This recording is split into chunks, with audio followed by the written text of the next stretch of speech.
Good morning. Welcome to the regular rescheduled meeting of the Audit Committee for June 27th, 2023. I'm Lene Palmisano, and I'm the chair of this committee. At this time, I'll ask the clerk to call the roll and verify the presence of a quorum. Committee member Koski is absent. Williams, absent. Renner, Present. Osvine, Present. Albeni, Present. Vice Chair Singleton, Present. Chair Palmisano. Present. There are 5 members present. Let the record reflect we have a quorum. Colleagues, our agenda is before us. May I have a motion to adopt this agenda? So moved. Second. Thank you. All those in favor, say aye. Aye. Opposed, say nay. That carries and the agenda is adopted. Next, we have acceptance of the minutes from our last regular meeting. It was April 24th, and our organizational meeting of May 22nd. May I have a motion to accept both of those minutes? So moved. Second. All those in favor, say aye. Aye. Those opposed? That carries and the minutes are accepted. Next, we'll move on to new business. That first item is appointment of the Director of Internal Audit, and I'll turn it over to our City Auditor, Mr. Patrick, to introduce this item. Welcome. Thank you, Chair Palmisano, members of the Audit Committee. Today, I am asking for my nominee, Siddhartha Bodal, to be nominated and confirmed to be the next Director of Internal Audit for the city. I'd like to ask him to come up and provide some brief remarks before you vote. Please, welcome. Mr. Puyedal. Podal. Yep. Good morning, Chair Palmisano and committee members. My name is Siddhartha Podal, and I'm a certified internal auditor with a progressive career over 15 years. I'm currently serving as the internal audit director at Minnesota Department of Revenue. Regarding my education, I received my bachelor's degree in accounting from Winona State University and MBA from St. Mary's University of Minnesota.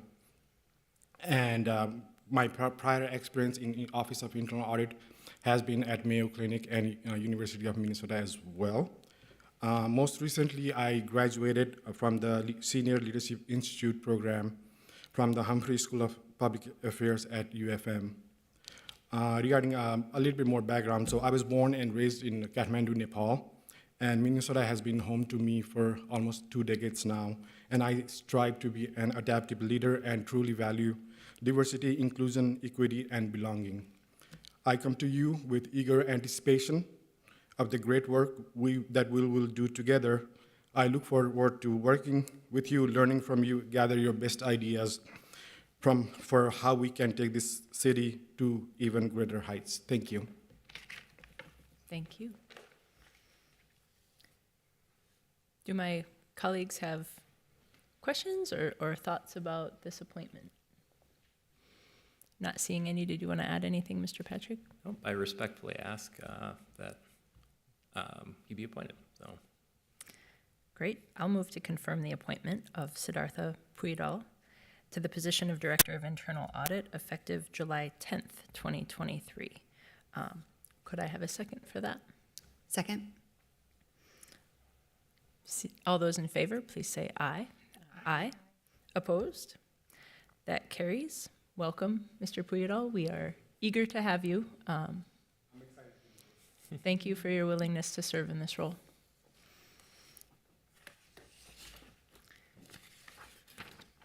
Our next item of business is receiving, filing, and publishing a report on the Phase 1 event review project related to the I Am My Ancestors' Wildest Dreams Expo event.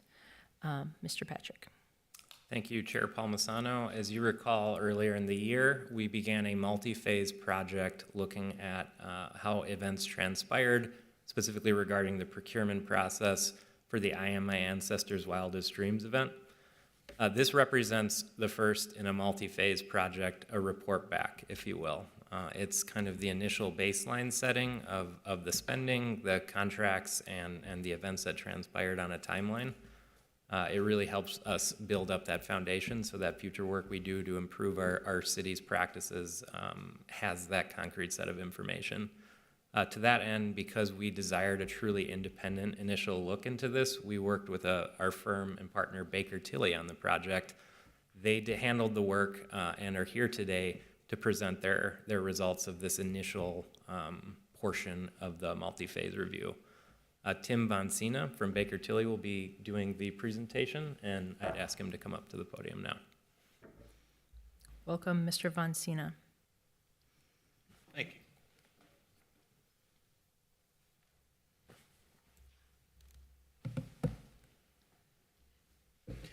Thank you for having me. I'd like to go through a very brief introduction of the Expo to kind of set our work in motion and why we were retained in this matter.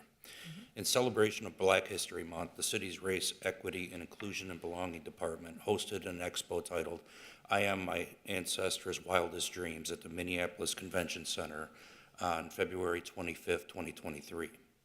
The event was intended to feature vending opportunities for small Black-owned businesses, celebrity guest speakers from around the country, music, poets, workshops, and panel discussions. The event was expected to draw nearly 20,000 attendees. However, only 3,700 actually registered for the event, and we understand fewer than that actually attended the event. Following the expo and in response to concerns voiced by the former REIB director and several other city officials, the city of Minneapolis engaged Baker Tilly on May 17th, 2023 to conduct a review of the contracting processes and the associated expenses with the expo. The scope of our review included gathering and analyzing information related to the planning and execution of the expo, including procurement, contracting, funding, and payments during a relevant period, which was delivered to us from the city, which encompassed the period of May 22 through February of 2023. Our review consisted of analyzing program information and financial documents related to the event, conducting interviews of 13 former and current employees, reviewing nearly 300,000 emails and attachments from current and former employees on the events leading up to the expo. One of the deliverables the city asked us for was to build a timeline to help members understand exactly the time flow and events occurring starting back in May of 2022. Shown on the screen here, we show a timeline of events. Basically looking at May through July, there was no mention of the expo until early August of 2022. Starting in August 2022, the former REIB director receives an information packet, sponsor packet, and an initial invoice from Jersey Moulin Media in partnership with Touched Apparel. We'll talk about this a little more when we get into the specific vendors for the event. However, they were retained to curate, manage, and execute the expo. The former REIB director asked an administrative analyst how to get invoices paid through the system. So that's going to become a recurring theme through our discussion this morning. I'm sorry, Mr. Von Sina, you said how they could influence? No, how they could get invoices paid. Oh, I see. And then something I meant to ask you before you began, as people have questions throughout your presentation, would you prefer we wait till the end because it will get answered later perhaps, or do you want us to pause periodically and invite? I'm fine with either. You can ask as we go, and if the answer will get covered in a subsequent section, I'll tell you that as well. Sure, thanks. Continuing through September, we see the REIB director continues inquiries with potential sponsors and donors for the event. We'll talk about that in a little bit as well, because I know there are questions surrounding that activity. There were discussions going on with finance in September of 2022, and later on, Touched Apparel issues the first invoice for project management in the amount of $150,000 to event plan the expo. What we see is in 9/22 of 22, procurement provides the REIB director with a single sole source form and standard contract form for Casey Ellerby. She is the owner of Touched Apparel, LLC. The former director begins to collect the necessary information for this application and work with Ms. Ellerby to obtain that information. It wasn't until October, early October of '22, where it seemed people picked up on struggling to understand concepts and procurement and the procedures that were to be followed. So a meeting between procurement, finance, and the city attorney's office was called to work with the REIB director to discuss the procedures that must be followed and to learn a little bit more about the process and to offer assistance to the director. Later in October, we see the city attorney's office was rather concerned with the sole source contract being offered to Touched Apparel and it was put on hold because the event planning for that expo should have gone out to bid instead of been dealt with through a sole source contract. The event planning scope is approved later in the month on the 20th from the REIB director, and the RFP process begins accordingly with the target market program participants. In November, things start getting rolling a little bit more frequently. The event planning closes with no participants from the target market program responding, and the very next day on 11/4, the event planning RFP is released to the general public.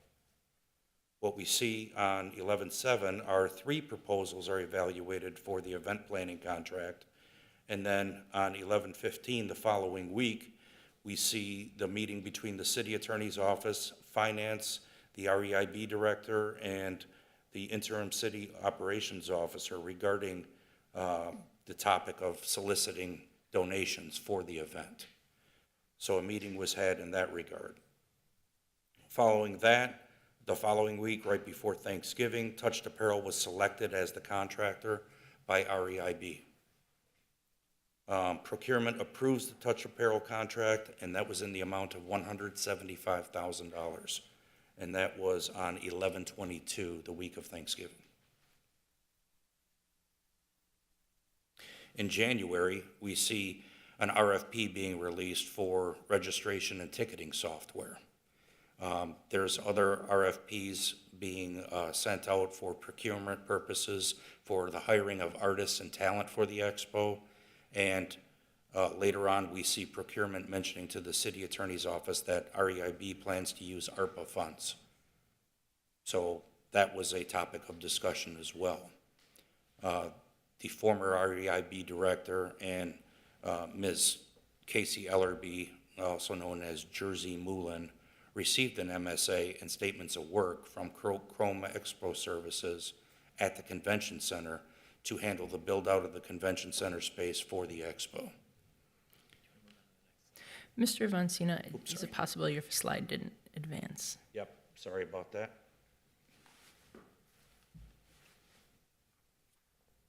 Okay, we caught up, sorry about that. Let's see, so. Mr. Vancina, could you explain again the sole source contract versus what the alternative should have been? Yes, in certain types of contracts, the RFP is supposed to go out to either the general public or a target market program, with qualifying vendors being the first to have an opportunity to bid on the project. That wasn't done. They issued a sole source program, which basically is a one-on-one contract with the provider. So that kind of went around the intended requirements of the program and TMP altogether.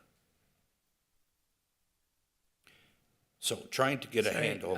One other question or certainly. comment, Commissioner Singleton, or Thank you, Chair Committee Palmisano. Member Singleton. So yeah, I just had a couple of extra questions about the sole source and then the RFP process as well. For the sole source, are there situations in which it is appropriate, and are there like mechanisms that you can utilize to justify having a sole source within the procurement process? There are, however, I would defer to the policy on that, as I'm not probably the best person to speak on that. Thank you. And then, am I reading the timeline correctly that there were 3 days that the RFP was open for the general public to respond to? Correct. Okay, thank you. Correct. Last the 30th day of January, and trying to get a handle on the event, procurement provides the former REIB director with a spreadsheet to track the vendors and the anticipated expenses for the vendor. Now, keep in mind, we are less than 1 month out from the event supposedly taking place. So they are trying to determine who is signed up and for what amounts and for what purposes. This sheet was asked to be completed by the REIB director and to continually update that as more information is known. In February, the first week of February, the city attorney's office requested a meeting with REIB regarding the procurement process.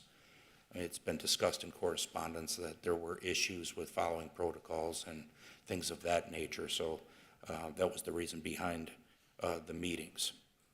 Multiple RFPs were released in the same week for performers, artists, and exhibitors, DJs, and things of that nature. And since the city assumed our ARPA funding would be used to pay for the event, RFPs did not have to go to the TMP program first. As we know, that wasn't absolutely correct, and those should have been issued to TRP participants beforehand. The following week, we have additional discussions taking place between finance, the city coordinator, and the former REIB director regarding the roadblocks to having a successful expo and the idea of whether it should be postponed or canceled altogether due to the timing of the event and many other factors being undecided to this point was raised.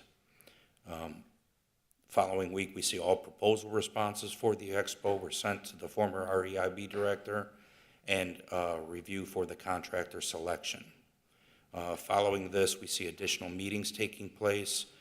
Finance notes that the REIB director noted ARPA funds would be used for the expo, and that conversation was happening since September of 2022.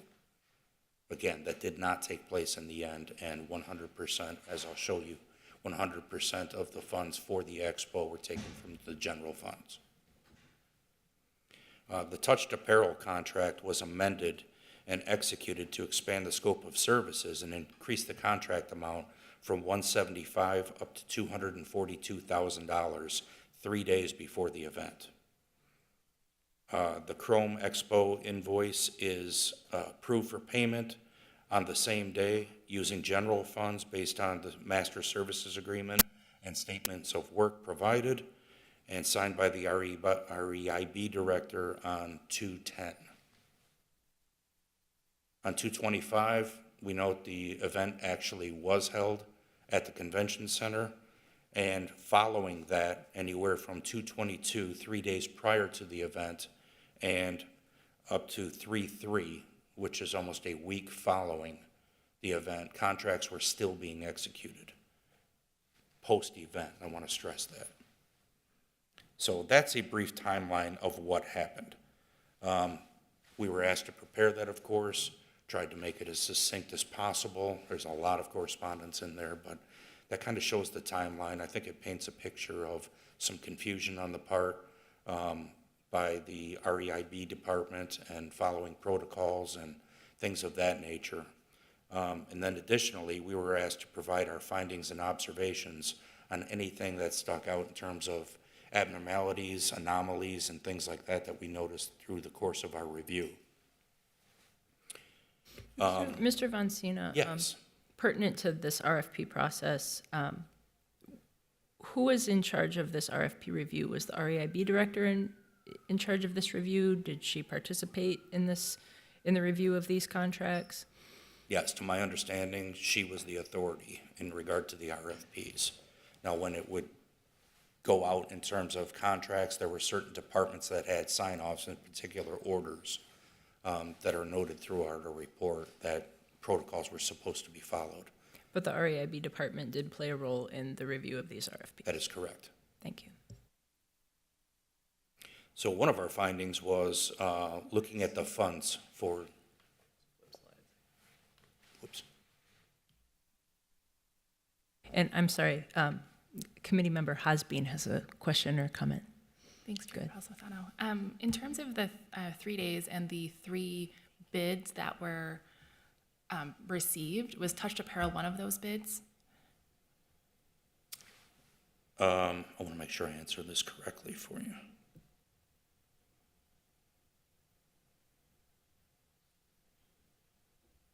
Yes, at that time it was. Okay, so one of the 3 was the one that had Correct. been the subject of the sole Correct. potential. And the RIB director essentially chose them after a review of the contracts.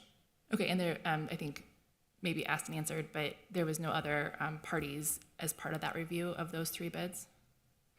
Outside of the former REB? It just says in the correspondence that the former REIB director made the selection. Okay, thank you. And for purposes of conversation, is it reasonable to say that Jersey Moline, Casey Ellerby, Touched Apparel is all the same entity? Yes, and there are other business names used by Miss Ellerby. There is a, we'll touch on that in a little bit. Okay. I don't want to. I can hold, I just wanna didn't know how to refer to it as we move forward. Okay, Same problem we had. There are many iterations of the name, so we talk about that in one of the following points in our findings. thank you. So as we mentioned before, the REIB director explored various funding sources for that, including ARPA funds, sponsors, donations, and a review of the general ledger detail shows that all of the Expo-related expenses were paid for by general funds. There were certain items that were coded to, incorrectly coded to ARPA funds, but those have been corrected, and some of those, as I understand, are still being corrected as they're determined and allocated back to the general funds. As you see on the next slide here, this is the total expenditures for the Expo, which totaled $680,978.20. Those are made up of 4 categories. Basically, the AP ledgers for $499,000. There were minor charges that were able to be done on P-card purchases. There were shifting of funds around at the city to take care of some of the convention center expenses and the planning, balances that were transferred between departments to make sure the event went off and was quite successful. And then, as I mentioned before, there are Expo-related transactions that were incorrectly coded in the general ledger that have since been reversed.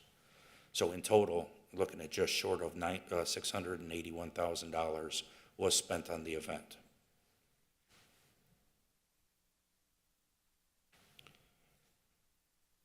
Beginning in October 22, as we talked about in the timeline, procurement became involved, looking to provide assistance to REIB in correcting some contracting missteps and to place the event planning.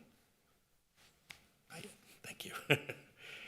And they were assisting with the event planning contract going out to bid. First to TMP participants as required, and then to the general public after no responses were received. Touched Apparel was selected by REIB and ultimately awarded the event planning contract, although according to the company's website, Touched Apparel is an Atlanta-based clothing company with a conscious mission. Touched Apparel is registered in the state of Georgia with an address in Alpharetta, Georgia. It identifies the registered agent as Ms. Casey Ellerby. We observed in different communications of emails and other documents that Ms. Ellerby also goes by Jersey Ellerby or Jersey Moulin Ellerby and additional names which we'll discuss below. And it's also noted that she partners with Jersey Moulin Media, another one of her companies. So Baker Tilly reviewed and all available transaction support for all Expo-related expenditures. All vendors receiving $5,000 or greater in payments had to have city-approved contracts per the city's purchasing agreements. The former REIB director signed a Chrome Services Master Services Agreement, as previously mentioned, on February 10th, but no other city-approved contract existed between Chrome Expo Services and the city prior to her engaging them in the MSA.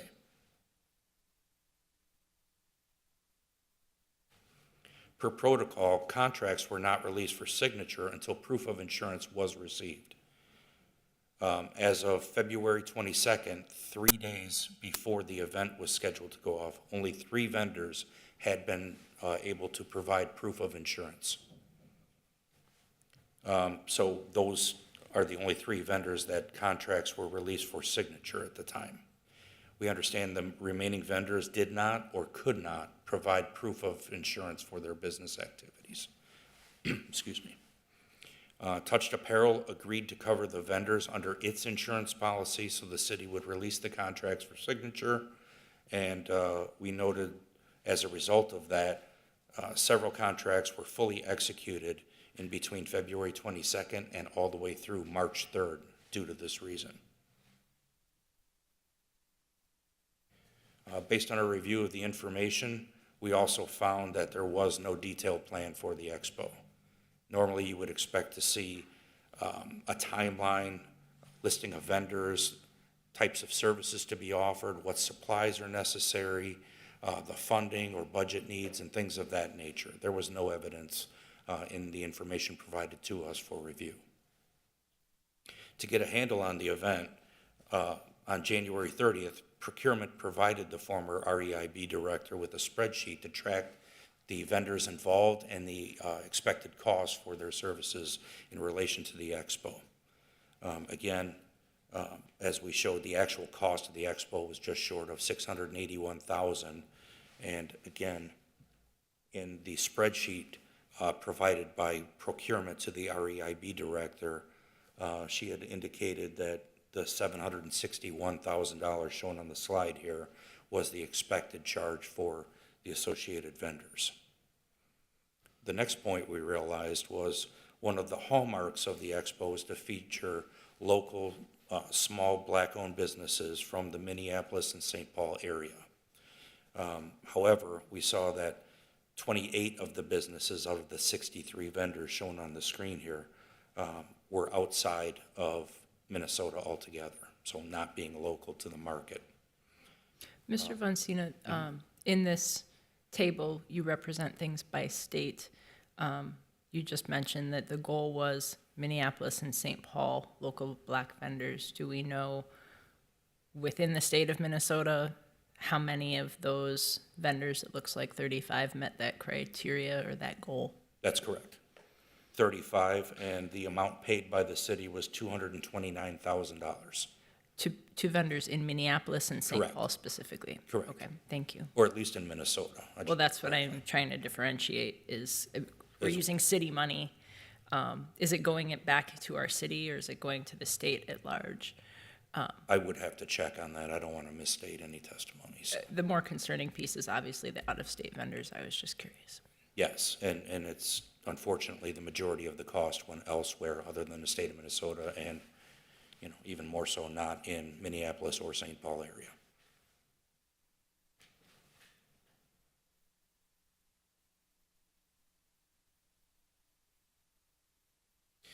In reviewing the documentation provided, some anomalies popped up and caught our interest, let's say.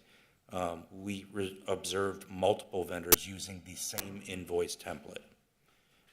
The format and style on this generic invoice template were identical. And unfortunately, each of the vendors used the exact same invoice number on this. There were 49 vendor invoices for the Expo utilizing this generic invoice template. 14 of those being related to potential duplicate invoices themselves.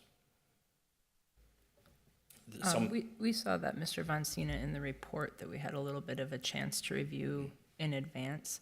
How do we take that next step to confirm if this was a simple clerical error made in good faith versus something more serious and related to fraud? Well, based on the metadata of what we saw in one of the invoice copies, we saw the author of that. Microsoft goes through and puts the author of a sheet so you can tell who wrote it or authored that. It was identified as Jersey Moulin as being the one that authored the document. Now, perhaps she filled this out for other vendors, but that would indicate that none of these other vendors operating legitimate businesses had invoices of their own for their normal course of business. So that's a question. So it all came off of one computer? It Or one appears, either software that or it was program? a shared document that was used by all of the vendors associated with that invoice template. 49 invoices is quite significant. I could see if you're using a general invoice template off of Microsoft Word or something of the sort. This didn't appear to be one of those, and it had the exact same characteristics on it. We saw handwritten amounts in the invoice. We saw typewritten fonts in the invoice. Again, they all had the same invoice number, the exact same style and format. And specifically, one of the invoices for $2,500 was sent for reimbursement, but it didn't even contain a vendor name on it. So, of course, impossible to pay. It just kind of shows the level and sophistication of the documentation that was used in this instance. Thank you. And also in what we've been able to review, you just mentioned the 14 invoices being duplicates. Does that mean the same exact thing was submitted, or how do duplicates match with these 49 other things? Do they intersect? They were either submitted multiple times, or perhaps different copies, once they were submitted, were provided in the information to us. Can't really tell the difference between there, but there are 14 definite invoices that could be duplicates of each other. Thank you. Committee Member Renner. Yes, thank you. I'm just curious, how many of the 49 vendors with the same invoices, or 49 invoices that had the exact same number, and then perhaps also the duplicates, how many were actually paid? Were we able to pay any of those, or were those caught in the process, or? Some were paid. We have a question on the authenticity of the invoice and whether, that was separately submitted. So that's more of the question rather than it being paid. We did go through and verify for duplicate payments, and it appears, they were caught in the process. So that's one of the things, probably needs to be looked into a little more during the next phase of this, of course, to ensure that. But based on our preliminary search of that, it appears a number of those were caught. What's troubling is, for example, one of the performers sent invoices in using this very same template. However, on the vendor name, it was listed in 4 different directions. As the person's name, and then the nickname and the last name, just the nickname, and then the nicknames incorporated or LLC, whatever it was. So I would question, how is that even possible? I mean, generally invoices are delivered using a company name and not 4 different ones. So I don't know if the intent was there, and I can't tell that, but I don't know if the intent was there to collect on it multiple times, or if there were problems getting that through and getting the invoices paid, and somebody might have misstated a name on the vendor form. Not really sure, but again, that's something that should be looked at further. Commissioner Abene. Thank you. Thank you, Chair Palmisano. Since we're drilling down a little bit on the question of invoices, it seems as though that it could be, a legitimate way of addressing businesses that are also intended to help being launched and supported by an event like this. However, I think that, again, and I think you'll speak more to that, as the chair said, we did see an advance of this, but, without the plan in place and really the time, I think it is a little concerning, and the insurance as well. So I think holding an event where you're supporting, enterprises to launch and do business in the city, potentially going forward, especially local businesses, you could see, providing a template invoice. But in this case, it seems a little concerning, as you're saying. So I just wanted to make that point. Oh, understood, and that's a great point. you know, that's one of the things a deeper dive into this might help uncover. But as I stand here, I can't really say that was the intent of any party, of course, but we found it kind of eyebrow raising. Committee Member Husbine. Thank you. You mentioned the duplicates were caught in the process, so it sounds like there's not a concern of overpayment on multiple invoices. However, in terms of the services stated on the invoices, did you see any checks of services actually being rendered? Was there a process that did a back check that the invoice service actually happened either prior to or during the expo? We saw that certain performers actually did show up and perform. Okay. So that wasn't a question with many. The services performed weren't always described on the invoice templates. Very, very succinct, if any, explanation for what they were retained to do. Some of those, frankly, we went on the internet to figure out what they were. They had a children's program with a hip-hop bear, I forget the name of it, but he was on there. I saw pictures of that, during our research, so saw an invoice for related services and things like that, but sometimes it was not discernible what they were retained to do. Okay. So what I'm hearing is that if there was a visual kind of confirmation of services during the live expo, there was a way for you to verify that, but outside of those, not really a way to double check that the invoices Correct. represented services Correct. rendered. Yeah, Okay. rather vague descriptions. Perfect, thank you. Committee Member Singleton. Thank you, Chair Palmisano. So if I'm understanding correctly, for any services that were over $5,000, there needed to be a contract. For the invoices that were for over $5,000, were you able to connect those with a contract that had been executed, whether that was before or after the event? Generally, yes. Okay, thank you. Yeah, the only ones fell under $5,000 were done on like procurement cards and things like that nature. Getting back to Miss Ellerby, where she states in her email signature, Jersey Moulin Media in partnership with Touched Apparel, and then Jersey Moulin Media, manager, founder of Touched Apparel. The IRS Form W-9 attached to the email correspondence named Casey Ellerby as the business with the business name Touched Apparel, not Jersey Moulin Media. So again, there's another iteration of the company name. One of the other points is the increase of the contract for Ms. Ellerby from $175,000 up to $242,000. That's an increase of $67,000. That $67,000 was to pay 2 artists to show at the expo.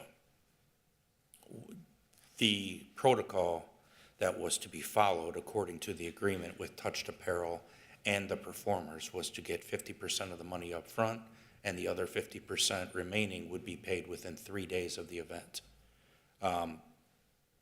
The amounts that the city paid were $33,500, half of the requested amount, because the city didn't feel it was proper to fully pay out an artist before providing the services in which they were contracted.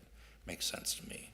Unfortunately, one of the artists said that's not what we agreed to and backed out the evening before, the Friday night before the expo. However, Touched Apparel was paid for services for that artist. So there is a potential recovery of some portion up to $33,500 for that artist that did not perform. So I think there's a little bit of recouping the funds that could be possible there. General observations, that's basically it for the findings, but general observations were there were multiple offers of assistance to the REIB department by procurement, finance, the city attorney's office, the interim city operations manager, It was kind of like an all-hands-on approach to try and make sure the event could go off and it would be successful. Again, there were a number of communications sent, and a lot of these same departments participated in multiple discussions with our EIB to explain and clarify the requirements and make sure they were in compliance with all their requirements while addressing any potential concerns or issues with the timeliness of the event so that it could take place and be a success. It's our finding that the employees received minimal training and guidance on procurement and purchasing requirements at the time of their hire or during their employment. So what we've done, and it's even more so pronounced across departments, the inconsistent understanding of how government programs work and procurement requirements. And then last, the report shows a couple of recommendations for the city to consider possibly implementing some steps to ensure issues like this are not repeated in the future. Some of those would be, one, acting on any actionable items to recoup that portion of the $33,500 for the artists that did not show. There is developing and implementing a robust procurement and purchasing training program to be delivered at the time of hire and perhaps on demand, maybe once a year requirement that all employees review that and sign off electronically that they've done that. We've identified that it may be helpful for a help desk for employees or a central point of contact to route questions through to make sure consistent answers and things with the purchasing support could be directed and responded to, and again, in a consistent fashion. And then last, developing a program for large events that the city is going to be hosting or sponsoring would probably be well-deserved. Committee Member Hasbein. Thank you for the overview of those recommendations. In regard to a couple of them, so around the training piece, I understand the kind of gap in training and that potential recommendation moving forward. Kind of separate from that training gap, it does appear that several offers were made to the coordinators and the departments to help with that. In your document review, did you, outside of the invoice issues, the contract issues, that piece, did you see email review of malintent or conflict of interest potentially with, let's say, Casey LRB or anything to that nature that would have been kind of outside of the report outlining the steps that went into this? Not in the documentation provided. I think the overarching theme of reviewing the email correspondence and getting a handle on the timing of the events was just that, the timing of the events. Everything was compressed to 30 to 60 days before to hold a 20,000 person event. That's some undue pressure there. So obviously there was probably a little bit of stress there, and I've seen instances where the city offered to help and maybe expedite the processes while still being compliant with requirements. So, a plan for that in the future might help space that out and make it a little bit more digestible for everybody involved. And on that note, with the other recommendation in terms of the implementation of a planning and hosting kind of framework, it appears that there was not guardrails in place to make sure that, as of 2 weeks ahead, it feels like most of this was not yet even in motion. And do you have any details from either that, looking at the timeline here, the February 10th meeting where there was discussion to put a stop or a hold on the event, and then also the committee meeting for funds on the 17th.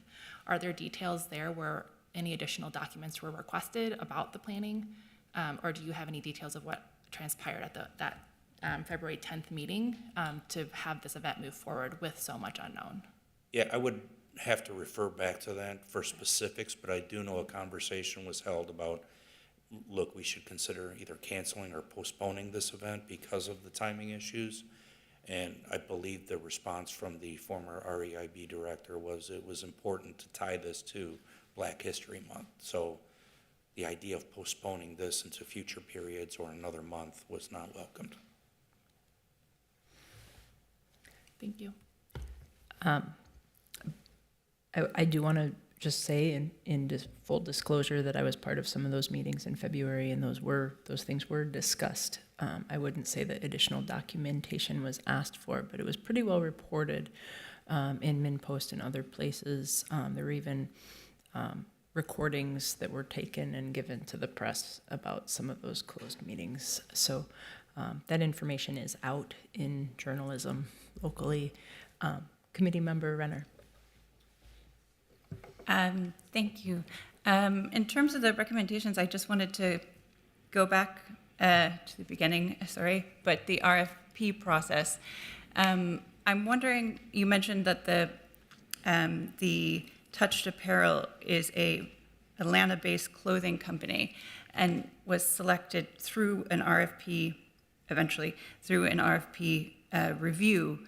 And I'm just wondering about the requirements in an RFP. I'm not sure if you know, but is there basic qualification? Like, do you have to have experience in the area in which you are, submitting a proposal, or is there something in that process that could flag such a mismatch? Because it seems rather flagrant, and I'm just wondering about the rules around that. Yeah, I'm probably not the best person to, define the policy behind there and what the expectations are. I'm sure it's listed out in the documentation, but I share your thoughts. I was kind of surprised by that in doing research about the business and some of the descriptions on the company's own website. Okay, and sorry, if I may, my second question was about the February 2nd meeting, which was specifically just whether at that time, 15 days before the event, or 14 days, whether there was access to who had registered, or how many had registered for the event at that point, because that would be kind of key information, and perhaps in that timeline you would actually know, was there any indication was anybody tracking registrants, the numbers of people who had intended to participate? I don't know on that specific date. I do know numbers were being tracked. That's where the 3,700 participants and a round number was used. I would have to check back through the file materials, though. They are quite voluminous, so I don't have that all memorized, of course, but I could check back for that. You would think so. There had to be a running list or somebody knew. I don't know where the registrants were being directed to, what department for the event.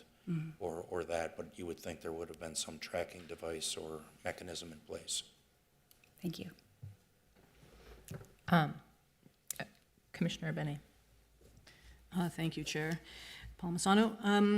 In the timeline, there wasn't a mention of there was some media coverage about this in the spring, and there was seemed to be a fairly significant detour in the process when there was the idea that maybe a large donor was coming forward, or grantor. But that didn't seem to be covered specifically in the timeline. So when you were looking at the materials, did it not play as large of a role, or maybe it came really toward the end of the process, and I'm not remembering it correctly?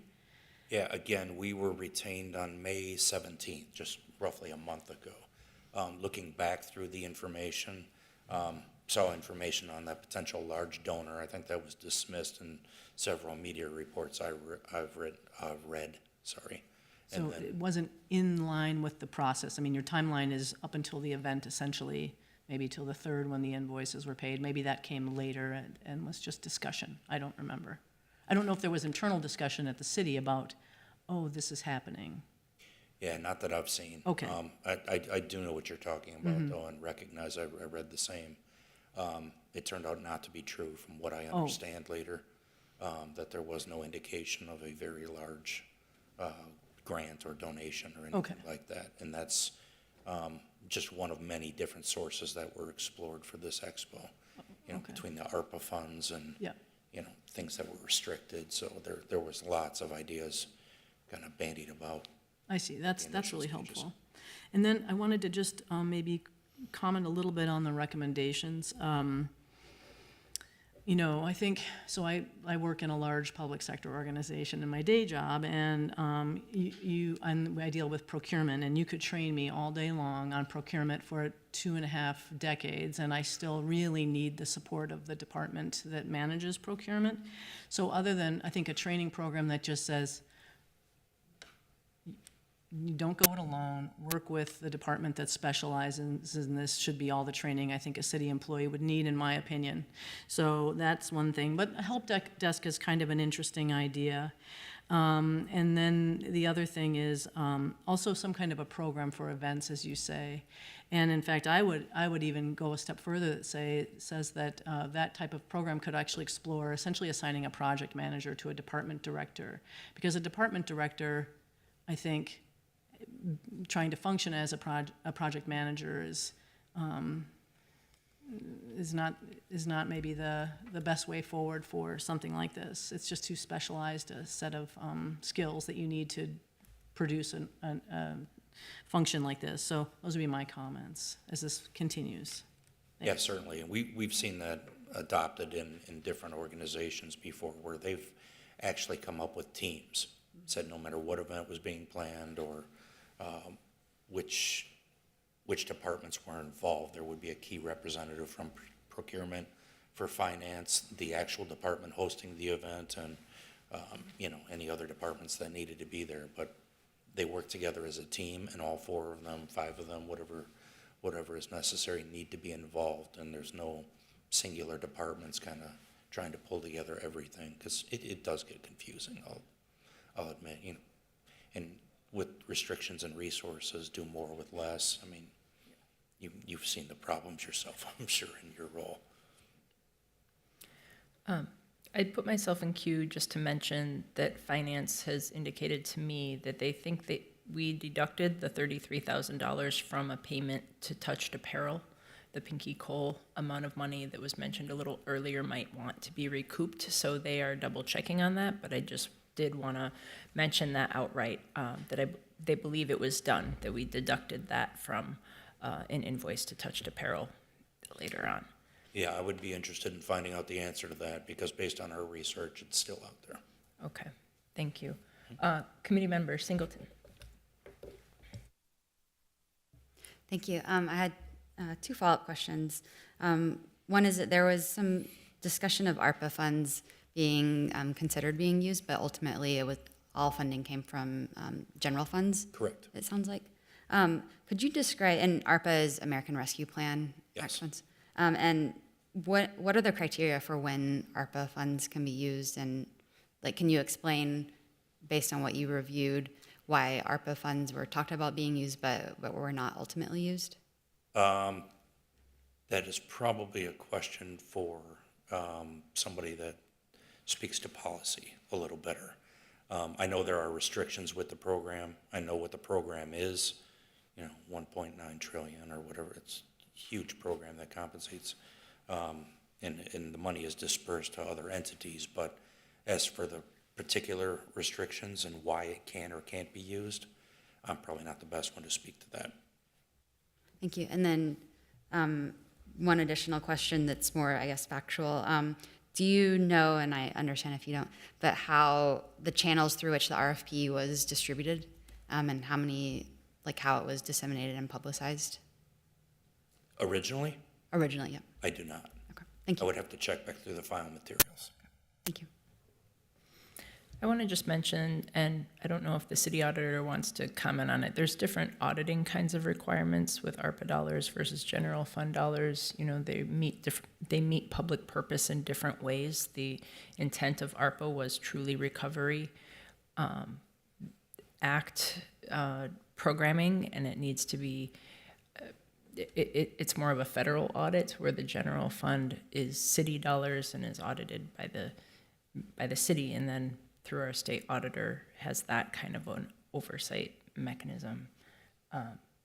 I'm not deep enough in the weeds to describe what different matters were, but there was active discussion as to how we would fund this, and it did at the end of the day seem that the general fund was the most appropriate source of funding, given what was happening and given that everybody was trying to make this as successful as possible, and not run afoul of other kinds of federal rules and that sort of thing. General funds are generally the most flexible funding in our city, and so that's what seemed most appropriate at the time. Committee Member Render.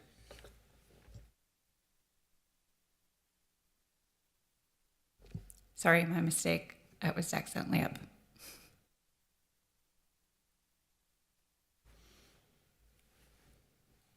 I'm not seeing any other questions. Do you have more of the presentation, or are you? That's it. All Yeah, right. just, there's a number of things to follow up on, and we stand ready to assist. Thank you. I'm not seeing any other questions from committee members. I'll turn it over to Director Patrick if you wanted to close up. I really appreciate this work. Did you want to say anything before I make the motion? Sure. I just want, we are tracking your questions, the audit committee. Some of those questions are going to be best answered in our follow-up. This was the first phase of a multi-part audit project designed to look at the procurement process. So as we think about how we can strengthen our controls in the future for procurement processes and planning for large events, we already have some great assistance and recommendations from our Baker Tilly partners. We will continue to pursue this matter through the traditional audit process at the city. As you heard, they were able to digest a massive amount of information in a short period of time. That really does help us kind of set the initial stage for the work that we'll be doing in the future. But thank you for your questions, and we'll make sure to incorporate that into our planning as we move forward. Thank you. I don't have any other questions, but I do have a couple of comments. Our employees also need to be held accountable to existing process and following the rules, as Baker Tilly helped us point out, and also to accept help when it's offered. If this expo had followed the established rules, many of these issues would have been avoided. I'm concerned that one entity in Georgia seemed to operate under different names, and not all of those businesses were registered in Georgia. I'm extremely disappointed that this event, which was promoted as a celebration of Black History Month and supporting local small Black businesses, ended up expending almost as many city funds to out-of-state businesses. That doesn't feel appropriate. I don't think we should spend our local city government dollars to support the economic interests of Georgia. In terms of entertainment and other things, I think that is an opportunity to do better. We need to be able to be reasonable and understand the kinds of fees that people who come to provide services in our city, the kinds of expenses they incur just coming to do such a thing, but also align with city government financial policies. So thank you for this. I will move to direct the clerk to receive and file that report and direct staff to publish the report consistent with the Minnesota Government Data Practices Act. May I have a second? Thank you. All those in favor, please signify by saying aye. Aye. Aye. Opposed? That carries, and the report has been received and filed and will be published. Thank you. Next, we have the report from the city auditor, Mr. Patrick. Thank you, Chair Palmisano. I'll be providing a brief auditor update just about work in progress. So as you see, we completed phase 1 of the IM review, IM event review special project. That is phase 1 of an ongoing piece, but this portion of it with our vendor is complete. We are spinning up in the planning phase of our aging facilities maintenance audit. So we're looking at the effectiveness and efficiency of controls around the city's facilities, maintenance, and repairs, primarily looking at our aging facilities, not necessarily the newer buildings that have been constructed. And that is new and in the planning phase. Our MECC third-party intergovernmental relationship consultation, quite a mouthful, but again, looking at emergency communications and their contractual relationships with surrounding areas in interagency agreements. We are in the fieldwork phase and anticipate in August to bring that report back to you. We're also working on our neighborhood safety departmental risk assessment. That is in progress. It's somewhat delayed. The director, who was an interim director, left the city There's a new interim director. We anticipate a permanent director coming on board in the very near future. But until we have that permanent person in place, it's hard to do this initial planning for the risk assessment. But they've been incredibly cooperative. It's a great working relationship. I know the staff is ready to work, but just want to work with the new director as they come on board. We're working through our planning stages of our property and evidence room. Again, that is a new facility that was constructed. We did audit work back in the old facility. Now that they've transitioned to the new facility, in our initial risk assessment conversations, they raised some issues that we want to follow up on. That is in the planning stage. I think that'll be a quick and efficient one to be presented back in the near future. We're working through a data analysis of officer and employees injured on duty claims. And that's just a data review. We'll provide some more information back on that in the very near future.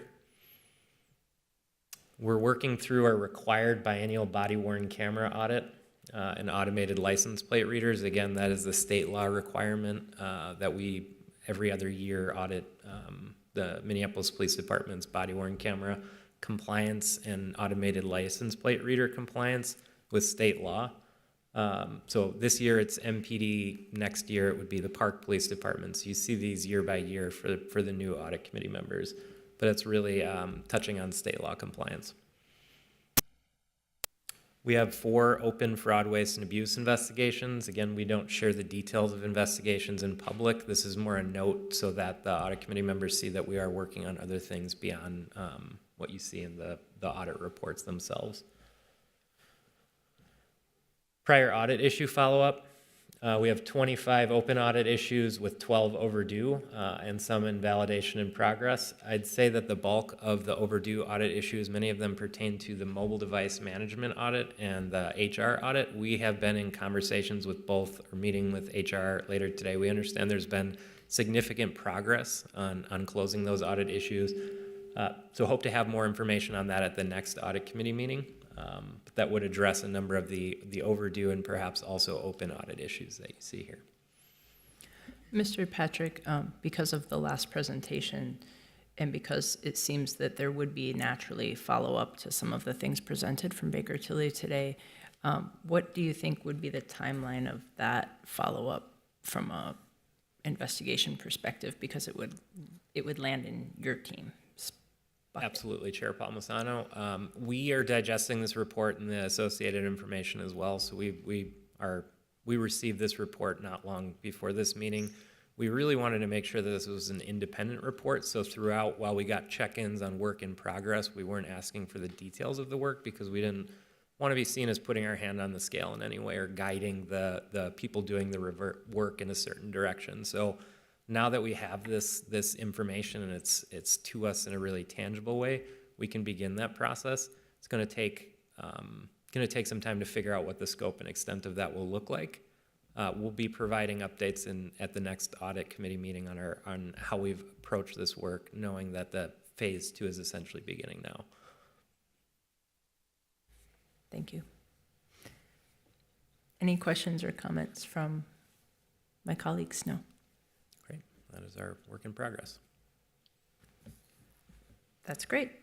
Seeing no further questions or comments from committee members, I'll ask the clerk to please receive and file that report. Are there any announcements?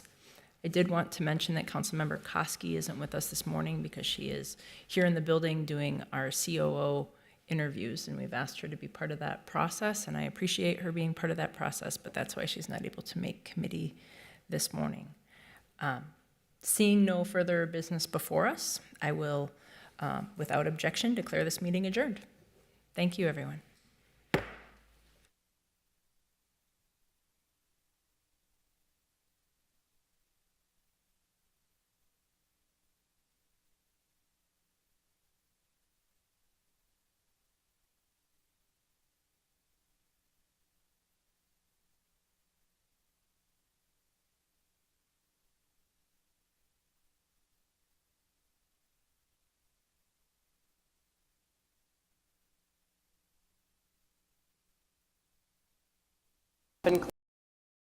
a stray hold period, and so we're getting them ready for adoption. I probably am doing about 20 animal surgeries, and I'm probably working with a total of 100 or more animals each week.